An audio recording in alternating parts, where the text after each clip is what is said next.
प्रिय छात्रों नमस्कार। 8.2 के क्वेश्चन को सॉल्व करने से पहले आपको ये पता होना चाहिए कि साइन 0 डिग्री का वैल्यू कितना होता है, 30 डिग्री का, 45 डिग्री का, 60 डिग्री का, 90 डिग्री का, इन सब का वैल्यू कितना होता है। बच्चे अक्सर कहते हैं कि मुझे याद ही नहीं होता मान। हाँ, हालांकि ये याद नहीं हो पाता है, तो मैं इस वीडियो में मैं आपको बताऊंगा कि आसानी से जब याद ना हो तो हम ट्रिक की मदद से कैसे निकालेंगे इस सारणी को और याद कैसे करेंगे, वो मैं आपसे शेयर करने वाला हूं। तो आइए स्टार्ट करते हैं। जैसा कि देख सकते हैं यहाँ कोण ए है, एंगल के लिए यहाँ 0 डिग्री, 30 डिग्री, 45 डिग्री, 60 डिग्री और 90 डिग्री, इन सभी का वैल्यू हम याद करना आपको सिखाएंगे। सबसे पहले आपको लिखना है यहाँ पे 0। क्या लिखना है? 0 से स्टार्ट करना है नंबर आपको 0, ओके। फिर लिखना है 1, फिर 2, फिर 3 और फिर 4। मैंने लिख दिया। अब आपको क्या करना है, सभी के बट्टे में 4 लगा देना है। तो आइए लगाते हैं सभी के बट्टे में 4, ओके। 4 4 4 और ये 4, यहाँ भी 4 रख दीजिए, मैंने रख दिया। अब आपको करना क्या है, सभी के ऊपर रूट लगा देना है। तो आइए हम रूट लगाते हैं। जैसा कि आप देख सकते हैं मैंने रूट लगा दिया।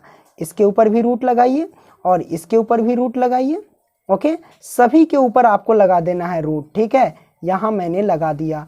ट्रिक देख लिया ना, 0 से स्टार्ट करना है 4 तक, सभी के बट्टे में 4 4 लगाना है और सभी के ऊपर रूट लगा देना है, ठीक है। अब आपको क्या करना है, जैसे कि 0 में अगर 4 से भाग देंगे तो दुनिया की कोई भी संख्या हो, अगर 0 में भाग देते हैं तो उसका आंसर 0 ही आता है। और 0 का वर्गमूल निकालेंगे तो क्या होगा, 0 ही आता है, ठीक है। इस बात को ध्यान रखना, ओके। मेरे पास 0 आ गया, यानी साइन 0 डिग्री का वैल्यू 0 हो गया, ठीक है। इस बात को ध्यान रखना।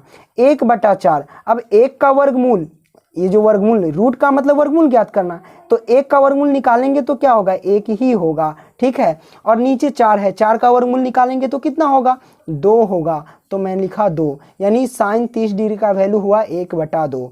यहाँ 45 डिग्री है, ठीक है। तो इसमें देखिए 2/4, तो इसमें क्या कीजिए आप, यहाँ से देखिए बारीकी से, जैसे 2/4 है ना, 2/4, तो इसको कट कर दीजिए। 2 दूनी 4 हुआ, 1 ऊपर जाएगा यानी 1/2 आएगा, ठीक है। और रूट है तो रूट डालेंगे, ओके। और 1 का वर्गमूल निकालेंगे तो 1 ही होगा और 2 का वर्गमूल तो निकलेगा नहीं। इसका मतलब क्या होगा, हमारे पास √2 रह जाएगा, क्योंकि इसका वर्गमूल नहीं निकलेगा इसलिए ये रूट में रह जाएगा। तो 1/√2 आंसर आया, ठीक है। यानी साइन 45 डिग्री का वैल्यू 1/√2 ये हमारे पास आ गया, ठीक है गाइस। मैं थोड़ा बारीकी से लिख देता हूँ बड़ा से। अब यहाँ देखिए √3/4 है, तो इसका हम कैसे निकालेंगे सॉल्व। देखिए √3, तो यानी √3 है तो 3 का वर्गमूल नहीं ज्ञात करें, नहीं होगा, पूर्ण रूप से निकलेगा, तो ये √3 ही रहेगा, ठीक है। मैंने लिख दिया और बटा लगाइए। 4 का वर्गमूल कितना होगा, 2 होगा, तो हम लिखेंगे 2। कहने का मतलब कि साइन 60 डिग्री का वैल्यू आया √3/2। अब आपको करना क्या है वो मैं आपको बताता हूँ। ये देखिए जैसा कि 90 डिग्री है ना, तो अब यहाँ पे देखिए 4 से 4 कट जाएगा तो 1 बचेगा, 4 एकम 4 है ना। अब देखिए 1 का वर्गमूल ज्ञात करेंगे तो कितना होगा, 1 ही होगा, ठीक है। तो इसका मतलब साइन 90 डिग्री का वैल्यू 1 आया, ठीक है। उसी तरह अब हम कॉस का वैल्यू निकालेंगे। कैसे निकालेंगे वो मैं आपको बता देता हूँ। जैसे कि इधर से स्टार्ट है ना ये नंबर, अब आपको करना है इधर से स्टार्ट करके यहाँ से लिखना स्टार्ट करना है। जैसे ये वाला संख्या यहाँ रख दो, ठीक है, यानी cos 0 डिग्री का वैल्यू 1 आया। अब ये वाला नंबर यहाँ रख दो, यानी पीछे से और आगे से, पीछे वाला संख्या को आगे से लिखते चलना है, ठीक है। अब ये बचा तो यहाँ आएगा √3/2, यानी cos 30 डिग्री का वैल्यू √3/2 हुआ। अब ये वाला संख्या तो यहीं पे मैच कर गया, तो 1/√2 हो गया, ठीक है।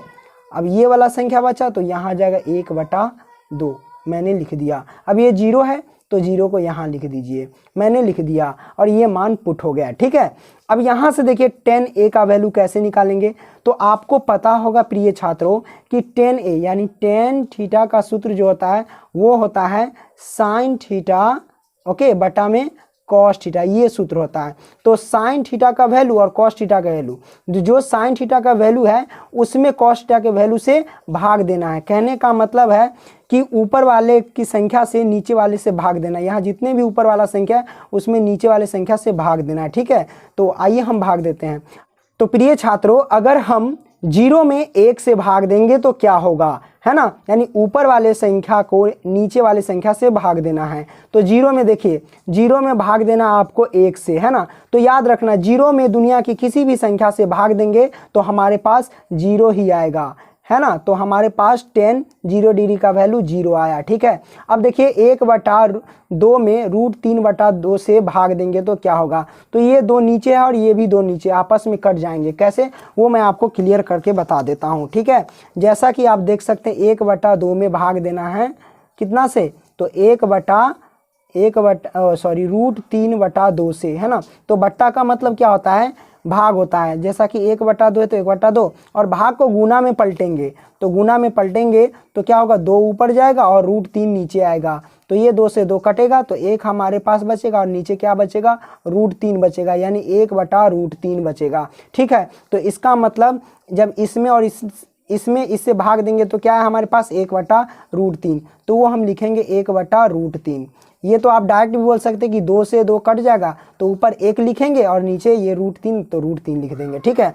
उसी तरह हमारे पास है 1/√2 से 1/√2 में भाग देंगे, तो ये जब भाग देंगे तो आपस में क्या होंगे, कट जाएंगे। तो क्या हमारे पास बचेगा, 1 बचेगा, ठीक है। क्योंकि ये सेम है तो सेम से भाग देंगे तो 1 ही बचेगा ना, 1 मरतबे कटेगा, ठीक है। तो 1 आंसर आया। उसी तरह √3/2 से हम भाग देंगे कितना से, 1/2 से। जब भाग देंगे तो ये देखिए 2 और 2 नीचे सेम है तो 2 से 2 कट जाएगा, तो हमारे पास बचेगा क्या, √3 और बटे 1। तो नीचे 1 तो लिखने की जरूरत ही नहीं पड़ेगी, तो √3 हम डायरेक्ट लिख सकते हैं। तो मैं लिखूंगा यहाँ पे √3, ओके। अब क्या करना है, 1 में 0 से भाग देना है, यानी 1 में आप करना क्या है, 0 से। याद रखना, 0 से किसी भी संख्या में हम भाग देते हैं तो भाग नहीं लगता है। जब भाग नहीं लगेगा तो हम क्या लिखेंगे, अपरिभाषित लिखेंगे, है ना। तो आइए हम लिखते हैं अपरिभाषित, ठीक है। ये अपरिभाषित का चिन्ह है, ठीक है। आइए अब हम आगे देखते हैं। तो आगे हमारे पास है, यहाँ पे देख सकते हैं कौशिक ए, सेके और कॉटे, इन सब का मान निकालना तो बहुत आसान है। कैसे निकालेंगे, देखिए यहाँ तक आप निकालिए तो इसका मान निकालना बस चुटकियों का खेल है। आपको क्या करना है वो मैं आपको बता देता हूँ, सिर्फ उल्टा करना है।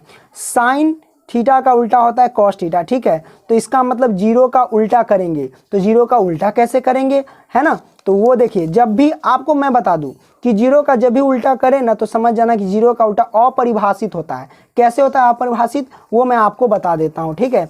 जैसे कि 0 का उल्टा करना है ना, तो 0 के नीचे क्या छिपा है, 1 छिपा है ना, 1 छिपा होता है कि नहीं। तो 1 ऊपर जाएगा, उल्टा करने का मतलब 1 ऊपर जाएगा, 0 नीचे आएगा। अब 0 से किसी भी संख्या के नीचे, मतलब 0 से किसी भी संख्या में भाग देंगे तो क्या भाग लगेगा, नहीं लगेगा। जब नहीं लगेगा तो उसे क्या बोलेंगे, अपरिभाषित। तो यहाँ अपरिभाषित आएगा, ठीक है। ये अपरिभाषित मैंने दे दिया, ओके फ्रेंड्स। उसी तरह अब क्या करना है, जैसे साइन का उल्टा ही होता है कौशिक के, तो देखिए इसका उल्टा कर देंगे। 1/2 का उल्टा करेंगे तो क्या होगा, 2/1, 2/1 होगा। तो बट्टा में 1 लिखने की जरूरत ही नहीं। अब 1/√2 का उल्टा करेंगे तो क्या होगा, √2/1, तो हम लिखेंगे √2/1 और नीचे 1 लिखने की जरूरत ही नहीं पड़ेगी, ठीक है। अब √3/2 है तो इसका उल्टा करेंगे तो क्या होगा, हमारे पास 2/√3 होगा, तो हम लिखेंगे 2/√3। ये वैल्यू निकल रहा है फटाक से, ठीक है।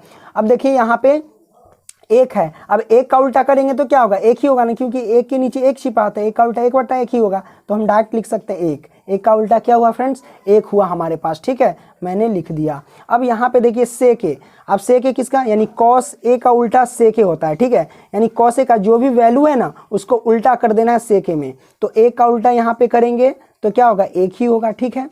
अब रूट अंडर, यहाँ पे देख सकते हैं √3/2, इसका उल्टा करेंगे तो क्या होगा, 2 ऊपर √3 नीचे, √3 नीचे आएगा, ठीक है। तो 2 ऊपर लिखेंगे, ओके, और √3 नीचे लिखेंगे, ओके। मैंने लिख दिया, यानी 2/√3 हुआ, ओके। अब इसी तरह हम क्या करेंगे, एक इसमें देख लीजिए, यहाँ पे 1/√2 है तो √2 ऊपर 1 नीचे, तो √2 ऊपर और 1 नीचे आएगा तो क्या होगा हमारे पास, √2 ही तो होगा, है ना। तो मैं यहाँ पे √2 लिख दिया, ओके फ्रेंड्स। अब इसी तरह आप देखिए 1/2 है, कॉस ए का वैल्यू 1/2 है तो सेके में क्या होगा, 2/1 होगा, तो 2/1 लिखेंगे, तो 1 नीचे लिखने की जरूरत नहीं। अब यहाँ पे 0 है ना, अब देखिए जीरो है तो जीरो का उल्टा करेंगे तो क्या होगा हमारे पास, जीरो का उल्टा यानी 1/0 होगा। अब 1/0 होगा तो क्या एक में जीरो से हम भाग देख सकते हैं, नहीं देख सकते हैं, तो नहीं दे सकते हैं तो क्या होगा, अपरिभाषित होगा। ये मैंने लिख दिया अपरिभाषित। ओके फ्रेंड्स, अब इसी तरह अब बात करते हैं कॉट ए का वैल्यू निकालना। तो कॉट ए क्या होगा, tan A का उल्टा होता है। तो जीरो का उल्टा करेंगे, है ना, जीरो का उल्टा करेंगे तो क्या होगा 1/0। अब एक में जीरो से भाग देंगे तो क्या भाग लगेगा, नहीं लगेगा, तो क्या होगा अपरिभाषित होगा। तो अपरिभाषित मैंने लिख दिया। उसी तरह tan A इसमें देखिए 30 डिग्री में 1/√3 का उल्टा करेंगे तो √3/1 होगा। तो √3 यहाँ क्या होगा, √3/1, तो एक नीचे लिखने की ज़रूरत नहीं है, ठीक है। उसी तरह अब हम क्या करेंगे, यहाँ से देख लीजिए, जैसे 10 है तो इसमें 1 का उल्टा अब है, तो 1 का उल्टा क्या करेंगे तो 1 ही होगा, 1 का उल्टा 1 ही होगा। √3, अब √3 का उल्टा करेंगे तो क्या होगा, क्योंकि इसके नीचे 1 छिपा है, तो √3 का उल्टा करेंगे तो 1 ऊपर जाएगा, √3 नीचे आएगा, क्योंकि इसके नीचे 1 छिपा है, तो 1 ऊपर जाएगा और √3 नीचे आएगा, मैंने लिख दिया। ओके, अब इसी तरह अपरिभाषित का उल्टा करेंगे तो क्या होगा, सॉरी यहाँ पे है ना 10 है, तो ये यहाँ अपरिभाषित है, तो अपरिभाषित का उल्टा करेंगे तो क्या होगा, जीरो होगा। याद रखना, अगर जीरो का उल्टा करना होगा तो अपरिभाषित लिखना, और अपरिभाषित का उल्टा करना पूछे तो आपको क्या करना है, जीरो लिख देना है, यानी कॉट 90 डिग्री का वैल्यू जीरो हो गया। ठीक है दोस्तों, तो आई होप कि यह सारणी आप समझ गए होंगे। देखिए जब अगर आप एग्जाम में होंगे, याद नहीं होगा, तो आराम से यह सारणी आप ज्ञात कर सकते हैं। जैसे 0 से 45 डिग्री तक लिख देना है, फिर आपको क्या करना है, 0 से लेकर के 4 तक बटे में 4 लगा के रूट कर देना है। बस इस तरह इसी प्रोसेस से आप ज्ञात कर सकते हैं और आसानी से मान पुट कर सकते हैं। आई होप कि यह बात आप समझ गए होंगे। दोस्तों वीडियो पसंद आए तो लाइक करना, दोस्तों को भी शेयर करना अधिक से अधिक, ताकि वो भी यह सीख सके। फिर मिलेंगे नेक्स्ट वीडियो में, तब तक के लिए बाय दोस्तों।